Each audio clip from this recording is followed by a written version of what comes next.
আমার প্রাণপ্রিয় ভাই ও বোনেরা, আসলে বাংলাদেশ এমন একটি দেশ যেখানে কিছু লোক থাকে এই সমাজ থেকে শুধু তারা নিজের স্বার্থটাকে উদ্ধার করে।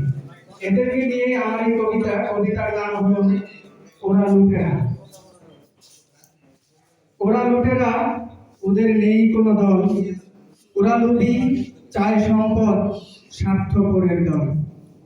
হার ডাক বিজয় মিছিল জয়ী দলের হয়ে, ব্যর্থতার গল্প নেই জীবনে, বাঁচে সফলতা নিয়ে।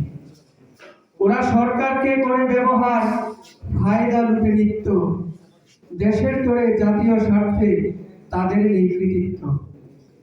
ত্যাগী দেশপ্রেমী কষ্টের জীবন যারা করে পার, হোক যে দলেরই তারা যোগ্য সুবিধা পাওয়ার। ওরা বুঝে না আপন পর, বুঝে শুধু অর্থ, আন্দোলনের সুযোগ খুঁজে হাসিল করে স্বার্থ। করে ভাঙচুর, করে লুট, অন্যের দেয় দোষ। ওরা ধীরে হুঙ্কার গর্জন দিয়ে বোঝায় দলের মানুষ। ধন্যবাদ।